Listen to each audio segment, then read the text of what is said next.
Hello guys, good day. This is Anne of Reinforce Me Club. Today we are going to talk about stubborn fats.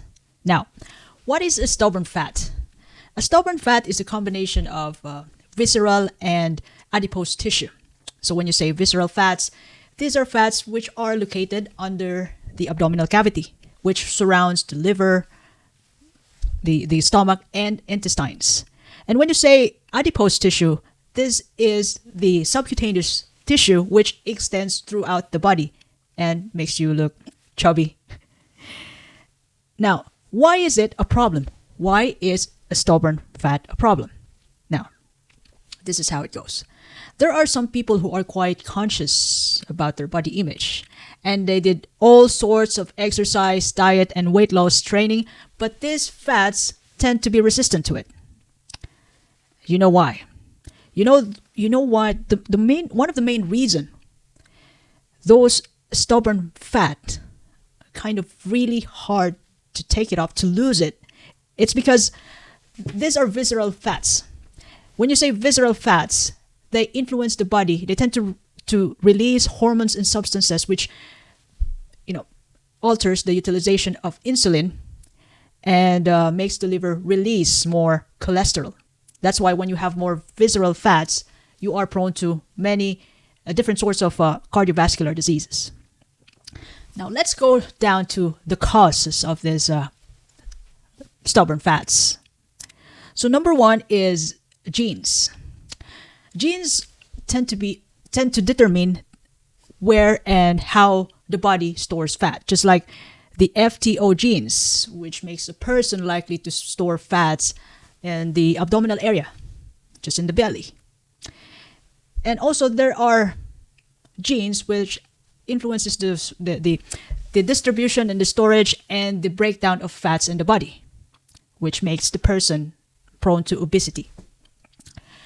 Now the second cause of stubborn fat is the so-called hormonal influence. For example, when a person is really stressed, there is an increased release of cortisol, which is the stress hormone, which makes the person increase his appetite, but decrease metabolism. And because of stress, there is also an increased release of insulin for energy. And of course, insulin helps the regulation of sugar in the body. So when a person tends to eat a lot, like stress eating, and then there you go, there's hyperglycemia, insulin tends to store this excess glucose in the liver in the form of glycogen and in the muscle and fat cells, which eventually become an adipose fat. And then it normalizes. After those several processes inside the involuntary processes in the body, and there you go, you got some fat storage in the under the belly and in the liver and the fat tissues, which can be used in case of emergency. Now that's insulin and cortisol. Now we're going to tackle the so-called estrogen in women, which influence the stubborn fat storage again.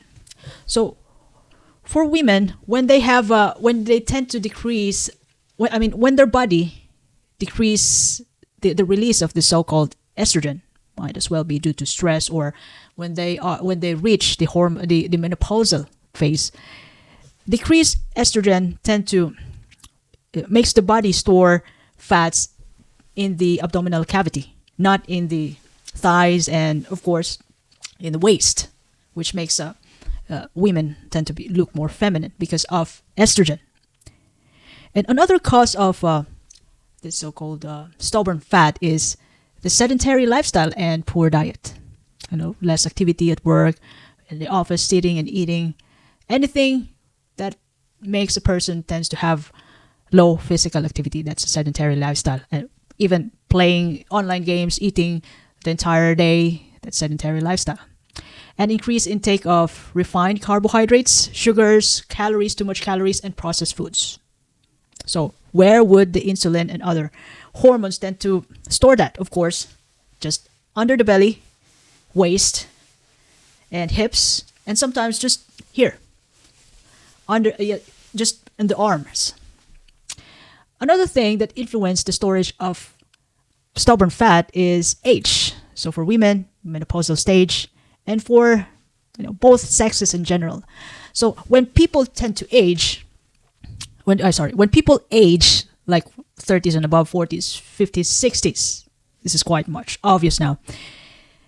They tend to have poor endurance, and as a result to that, they have decreased physical activity, and they're prone to sedentary lifestyle and less energy.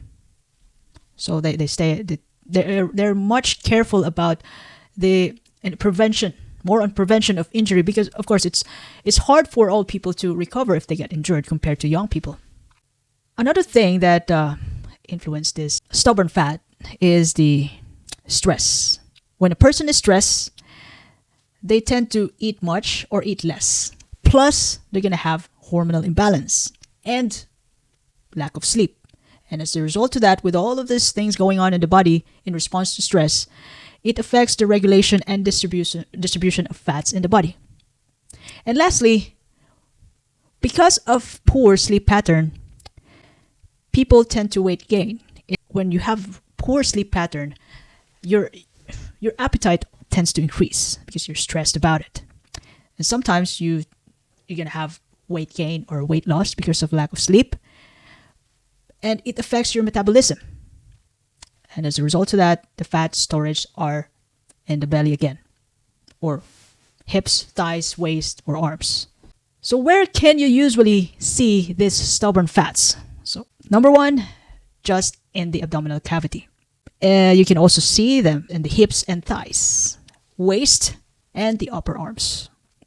Now, let's get to the management of stubborn fat.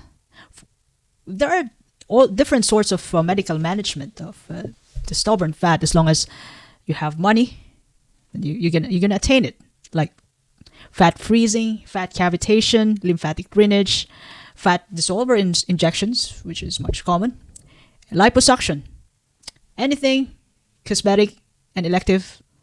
Plus, if you have money, then you can attain it. And the best part, we also have the economical intervention, or the natural way. It's this is more of like a changing lifestyle. And other than it's economical and natural, this is also sustainable in the long run. So these are regular exercise, healthy diet with the guidance of your dietitian, and lifestyle modification if you have bad habits to really cut off. It's kind of a hard way, but it helps you accept yourself, plus manage and reduce the so-called stubborn fats. It is called the hard way because it involves discipline and commitment for a new and a healthy lifestyle. That's all for today. Thank you very much. This is Anne of Reinforce Me, telling you, live, learn, repeat until you make it. Have a lovely day. Thank you very much for your time.